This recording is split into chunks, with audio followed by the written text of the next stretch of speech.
The moment Congresswoman Jasmine Crockett stepped into Judge Andrew H. Stone's federal courtroom, the air crackled with tension. What happened in the next 30 seconds would shock the legal world and create the most viral courtroom moment of 2025. Judge Stone, sitting high on his bench in his traditional black robes, looked down at the 33-year-old freshman congresswoman with what could only be described as amusement. His weathered face, framed by silver hair and decades of courtroom authority, broke into a smirk that would soon become his biggest mistake. "Congresswoman Crockett," he said, his voice carrying across the packed courtroom. "I've heard you have some concerns about judicial proceedings. How refreshing to have a politician lecture the courts." The courtroom fell silent. Lawyers, court reporters, and observers all held their breath. Crockett stood at the plaintiff's table, her burgundy blazer crisp, her natural hair styled perfectly. Her brown eyes blazed with a fire that Judge Stone clearly underestimated. What he didn't know was that Crockett had come prepared for war, and she was about to deliver a legal education that would leave this 67-year-old federal judge speechless and potentially end his career. Before we dive into this incredible showdown, make sure to hit that subscribe button and ring the notification bell so you never miss moments like this, where justice gets served in the most unexpected ways. Now, let's see how a young black congresswoman from Texas just dismantled one of the most arrogant judges in America. To understand why this confrontation was so explosive, you need to know who these two people really are and what brought them to this moment. Judge Andrew H. Stone has sat on the federal bench for over 20 years. Appointed during a previous Republican administration, he's known throughout legal circles as the Gavel King, a man who believes his courtroom is his kingdom and his word is absolute law. At 67, he's presided over thousands of cases, dismissed hundreds of appeals, and built a reputation for being tough on what he calls frivolous lawsuits and political grandstanding. Stone comes from old money. His family has been in Texas legal circles for generations. He attended Harvard Law, clerked for a Supreme Court justice, and has never faced a real challenge to his authority.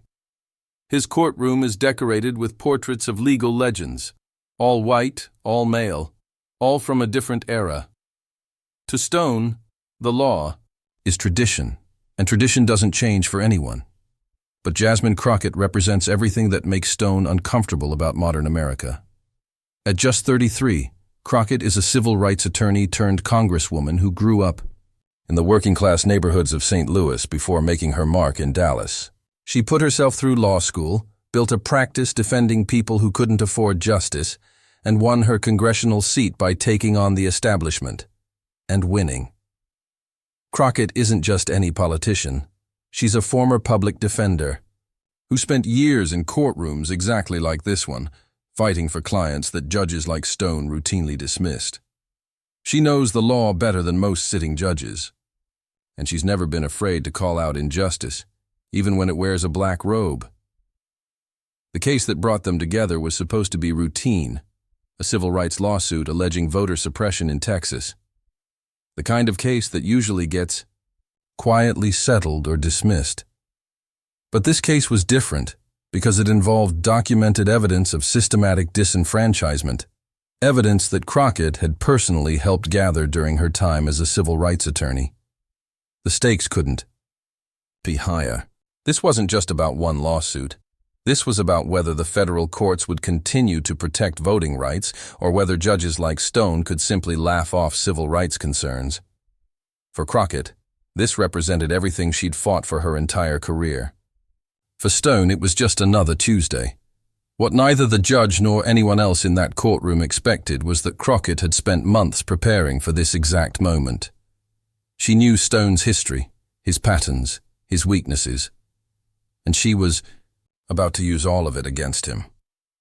The tension in Judge Stone's courtroom had been building for weeks leading up to this moment. But what happened during the first hour of proceedings would set the stage for one of the most dramatic confrontations in modern legal history. It started with the small things. The way Judge Stone consistently mispronounced Crockett's name, calling heard Jasmine Crockett despite multiple corrections. The way he allowed defense attorneys to interrupt her mid-sentence while cutting her off when she tried to respond. The way he rolled his eyes when she cited recent civil rights precedents. "Your Honor," Crockett said during her opening statement, her voice steady and professional.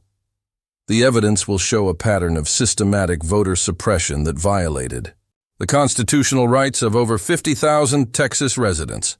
Judge Stone leaned back in his chair, an amused expression on his face. "Congresswoman Crockett," he said, deliberately emphasizing the wrong pronunciation, "these are serious allegations. I trust you have more than political rhetoric to support them." The first warning sign came when Stone sustained every single objection from the defense team, even ones that were clearly baseless. When Crockett presented documented evidence of polling place closures in predominantly black neighborhoods, Stone questioned its relevance. When she showed statistical analysis proving discriminatory impact, he called it speculative. But the real escalation began when Crockett attempted to introduce video evidence.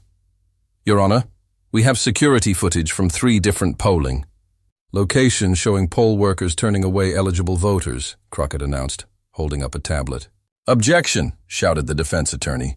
"Prejudicial and inflammatory." "Sustained," Stone said without even looking at the evidence.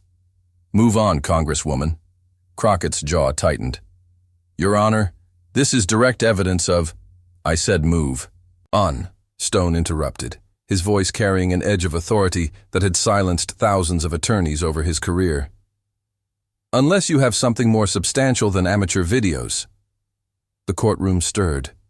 Reporters in the gallery exchanged glances.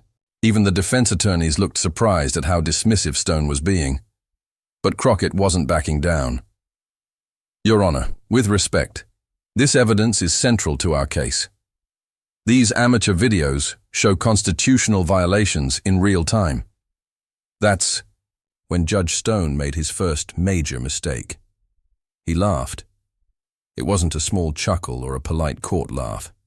It was a full, condescending belly laugh that echoed through the courtroom like a slap in the face. "Congresswoman," he said, still chuckling, "I've been on this bench for over 20 years. I've seen every trick in the book. Cell phone videos and political grandstanding might work in Congress, but this is a court of law, real law, not whatever. They're teaching in political science classes these days." The courtroom fell dead silent. You could hear a pin drop. Crockett stood perfectly still for a moment, her hands resting on the plaintiff's table. When she looked up at Judge Stone, something had changed in her eyes. The professional courtesy was gone, replaced by something much more dangerous, controlled fury, backed by encyclopedic legal knowledge. "Your Honor," she said, her voice now carrying a steel edge that made everyone in the courtroom sit up straighter, "I'd like to approach the bench." "That won't be necessary," Stone waved her off dismissively. "Let's move on to your next political point." But Crockett didn't move. Instead, she reached into her briefcase and pulled out a thick folder that seemed to materialize from nowhere. "Your Honor, before we continue, I believe there are some procedural matters the court needs to address." Stone's smirk faltered slightly. Something in Crockett's tone had shifted, and experienced courtroom observers could sense that the dynamic was about to change completely. "What procedural matters?" Stone asked, his voice betraying the first hint of uncertainty. Crockett opened the folder, and the sound of papers rustling seemed to echo through the silent courtroom like thunder. "Well, Your Honor, it seems we need to discuss your pattern of behavior in civil rights cases over the past 5 years." The defense attorneys looked confused. The court reporter stopped typing. Everyone in the gallery leaned forward. Judge Stone's face began to flush red. "Excuse me?" "You see, Your Honor," Crockett continued, her voice now carrying the confidence of someone who had just played their ace card. "Before coming here today, I took the liberty of researching your judicial record. All of it. And what I found was fascinating." The word fascinating hung in the air like a threat. Judge Stone gripped his gavel tighter, his knuckles turning white. "Congresswoman," You are out of order. Actually, Your Honor, Crockett smiled. For the first time since entering the courtroom, I don't think I am. What happened next would be talked about in law schools for decades to come. Jasmine Crockett stood in the center of Judge Stone's courtroom, holding a folder that would destroy his reputation and potentially end his career. The 67-year-old judge, who had spent 20 years believing he was untouchable, was about to learn that he had picked the wrong congresswoman to dismiss. Your Honor, Crockett began, her voice carrying the confidence of someone who had just loaded a legal nuclear weapon.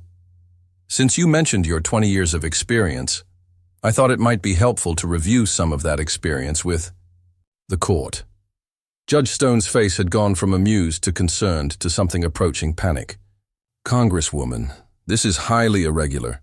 What's irregular, Your Honor, is a federal judge who has systematically violated judicial ethics in civil rights cases for the past 5 years.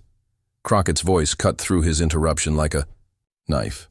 Shall we start with the Morrison case from 2023? The courtroom was so quiet you could hear people breathing. Court reporters, lawyers, and observers sat frozen as they realized they were witnessing something unprecedented. Crockett pulled out the first document. Morrison versus Texas Secretary of State, a voting rights case remarkably similar to this. 1. In that case, Your Honor, you dismissed clear evidence of voter suppression while making jokes about ambulance-chasing civil rights lawyers. Stone gripped his gavel so hard his hand was shaking. That case was dismissed on procedural grounds. Was it? Crockett interrupted, pulling out another document. Because according to the court transcript, which I have right here, you told the plaintiff's attorney, and I quote, "Maybe stick to personal injury cases and leave constitutional law to people who understand it." Gasps echoed through the gallery. The defense attorneys looked like they wanted to disappear, but Crockett was just getting started. Then we have Henderson versus Texas Board of Elections 2022, another voting rights case, another dismissal. But this time, Your Honor, you went a step further. She pulled out a thicker document. You not only dismissed the case, but sanctioned the civil rights attorneys for bringing what you called a frivolous lawsuit designed to generate media attention. Judge Stone tried to interrupt, but Crockett's voice rose over his. Those sanctions were later overturned by the Fifth Circuit Court of Appeals, who found your behavior, and I quote, inappropriate and potentially biased. But you never apologized to those attorneys whose reputations you tried to destroy, did you, Your Honor? The courtroom was in chaos now. Reporters were frantically taking notes. The defense team was whispering urgently among themselves. But Crockett wasn't finished. Should I continue, Your Honor? Because I have documentation of 12 similar cases over the past 5 years. 12 civil rights cases where you showed the same pattern of dismissive behavior, inappropriate comments, and potential bias. She pulled out document after document, laying them on the table like playing cards in a deadly game of poker. Williams versus Texas Department of Public Safety, dismissed with prejudice after you called the evidence political theater. Later reversed on appeal. Jackson versus Harris County elections, you told the plaintiff's attorney to stop wasting the court's time with conspiracy theories. Also reversed on appeal. Thompson versus Texas legislature, dismissed after you suggested the plaintiffs find a hobby other than suing the state. Reversed on appeal and resulted in a formal reprimand from the Judicial Conduct Board. With each case, Judge Stone seemed to shrink in his chair. His face had gone from red to pale white. The supreme confidence that had defined his career was cracking in real time, but Crockett had saved the best for last. And then, Your Honor, we have the most interesting case of all. Davis versus Texas Attorney General 2021. Do you remember that one? Stone's voice was barely a whisper. That case was a voting rights lawsuit brought by a coalition of civil rights organizations. And during the proceedings, Your Honor, you made some very interesting comments that were recorded and transcribed. Crockett pulled out a final document, this one marked with official court seals. You told the plaintiff's attorneys, and I'm reading directly from the transcript, these people need to stop complaining about every little rule and learn to follow the law like everyone else. The courtroom erupted. These people, everyone knew exactly what that meant. But here's the truly fascinating part, Your Honor, Crockett continued, her voice now carrying the authority of someone who had just delivered a knockout punch. That case was also reversed on appeal. And the appeals court didn't just reverse your decision. They referred your conduct to the Judicial Conduct and Disability Committee for investigation. Judge Stone looked like he had seen a ghost. That investigation was inconclusive. Yes, it was, Crockett finished. Because, as it turns out, investigating sitting federal judges is a lengthy process. But I imagine that investigation might be reopened if new evidence of a pattern of bias were to emerge. She gestured to the pile of documents on her table. New evidence like, say, 12 documented cases of inappropriate behavior in civil rights cases. New evidence like a federal judge laughing at constitutional violations. New evidence like a pattern of bias so clear that even a first-year law student could see it. The silence in the courtroom was deafening. Judge Stone sat frozen, realizing that his career, his reputation, and his legacy were crumbling in real time. But Crockett wasn't done. Your Honor, I'd like to make a motion. Her voice carried across the silent courtroom like a bell tolling. I move that this court recuse itself from this case due to demonstrated bias and prejudice against civil rights plaintiffs. I further move that this case be transferred to a judge who can evaluate the evidence without the burden of a documented history of inappropriate conduct in similar cases. She paused, letting the words sink in. And, Your Honor, I respectfully suggest that you might want to consider whether continuing to preside over civil rights cases is in the best interest of justice, given the overwhelming evidence of bias I've just presented. The courtroom exploded into chaos. Reporters rushed for the exits to file their stories. The defense attorneys huddled together in emergency consultation. Court staff whispered urgently among themselves, and Judge Andrew H. Stone, the man who had spent 20 years believing he was untouchable, sat in his chair, staring at the woman who had just ended his career with nothing but legal research and the truth. Jasmine Crockett calmly gathered her documents, placed them back in her briefcase, and waited for his response. The silence that followed Jasmine Crockett's devastating legal takedown seemed to stretch forever. Judge Andrew H. Stone sat frozen on his bench, his face ashen, staring at the pile of evidence that had just demolished 20 years of unchecked judicial authority. Finally, in a voice barely above a whisper, he managed to speak. Court is in recess. We'll resume tomorrow morning. His gavel fell with a weak tap that seemed to echo through the stunned courtroom like a death knell. But the real explosion happened the moment people stepped outside the courthouse. Within minutes, video footage from the courtroom's public gallery started flooding social media. Jasmine Destroys Judge began trending on Twitter before Stone had even left the building. TikTok videos showing Crockett laying out document after document went viral, with users adding dramatic music and slow motion effects to her most devastating lines. The legal community erupted in chaos. Harvard law professor Sarah Martinez tweeted, "What Jasmine Crockett just did in that courtroom was masterful legal advocacy. She didn't just win a case, she exposed systemic bias in the federal judiciary." Conservative legal commentator Tom Bradley fired back. This was a political hit job disguised as legal procedure. Crockett turned a courtroom into a campaign rally. But the evidence spoke for itself. Legal reporters who had covered Stone for years began digging through their archives, finding pattern after pattern of the behavior Crockett had exposed. The Dallas Morning News published a timeline of Stone's controversial decisions within hours. The Texas Tribune revealed that they had been investigating similar complaints about the judge for months, but couldn't get sources to go on record.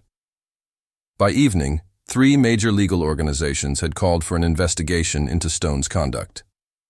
The American Civil Liberties Union issued a statement supporting Crockett's motion for recusal. Even the Conservative Federalist Society remained notably silent when asked for comment. The next morning brought more fallout. Judge Stone did not appear in court. Instead, his clerk read a brief statement. Due to health concerns, Judge Stone has requested an indefinite medical leave. This case will be transferred to Judge Maria Rodriguez for continuation. The phrase health concerns fooled no one. Legal experts recognized it as the face-saving exit strategy for a judge whose career was effectively over. But the story was far from finished. Within a week, the Judicial Conduct and Disability Committee announced they were reopening their investigation into Stone based on new evidence of potential bias. 3 of the cases Crockett had cited filed motions to reopen based on judicial misconduct. The Justice Department quietly began reviewing civil rights cases from Stone's court going back a decade. For Crockett, the victory was both personal and professional vindication. Her congressional office was flooded with calls from civil rights attorneys across the country sharing their own stories of bias in federal courts. Law schools began inviting her to speak about judicial accountability. Legal advocacy groups hailed her as a hero for doing what many lawyers had wanted to do for years but never dared. CNN's legal analyst Jeffrey Toobin called it the most effective piece of courtroom advocacy I've seen in 30 years of covering the law. Fox News legal contributor Judge Andrew Napolitano, despite his conservative credentials, admitted, "Crockett's research was impeccable, her presentation was flawless, and her legal arguments were unassailable. This is how the system is supposed to work." The case itself, which had started as a routine voting rights lawsuit, transformed into something much larger. With Judge Rodriguez now presiding, the evidence Crockett had tried to present was quickly admitted. The video footage Stone had dismissed as amateur became the centerpiece of a federal voting rights violation case that would eventually result in a multi-million-dollar settlement and court-ordered election reforms. But perhaps the most significant impact was on the federal judiciary itself. Within months, the Judicial Conference announced new mandatory training on bias in civil rights cases.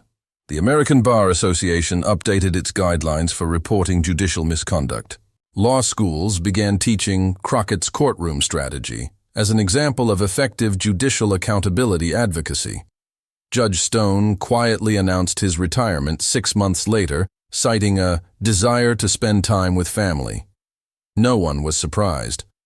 His replacement, confirmed by a bipartisan Senate vote, was a civil rights attorney who had spent her career fighting the kind of bias Stone had represented. The broader implications extended far beyond one courtroom or one judge. Crockett's takedown demonstrated something that had been whispered about in legal circles for years, but never proven so definitively. That systematic bias in the federal judiciary was real, documented, and challengeable. Her victory inspired other attorneys to begin documenting patterns of bias in their own jurisdictions.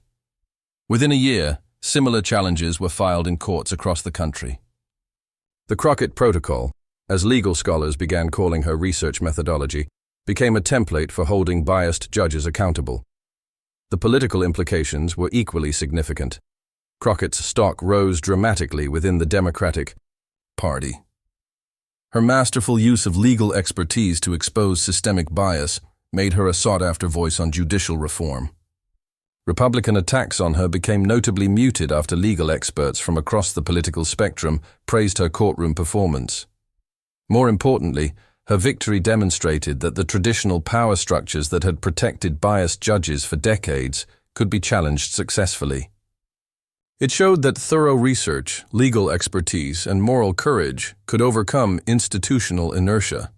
But Crockett herself remained focused on the bigger picture. In interviews following her courtroom triumph, she consistently emphasized that this wasn't about one judge or one case. This was about ensuring that every American, regardless of their background, gets equal treatment under the law, she told CNN. Judge Stone was just a symptom of a much larger problem we need to address. She used her newfound platform to push for broader judicial reforms, transparent reporting of judicial decisions by demographic categories, mandatory bias training for all federal judges, and easier procedures for challenging judicial misconduct. The story of that day in Judge Stone's courtroom became more than just a viral moment. It became a symbol of how the legal system could be held accountable when people with knowledge, preparation, and courage were willing to stand up to entrenched power. For young lawyers, especially women and minorities, Crockett's victory proved that expertise and preparation could overcome institutional bias. For civil rights advocates, it demonstrated that the system, while flawed, could still be used to achieve justice. And for Judge Andrew H. Stone, it served as a reminder that in America, no one, not even a federal judge, is above accountability. The case files that Crockett brought into that courtroom that day became part of the permanent record, a testament to the power of thorough preparation and the courage to speak truth to power. They sit now in the National Archives, available to any researcher studying how systematic bias in the judiciary was finally challenged and defeated.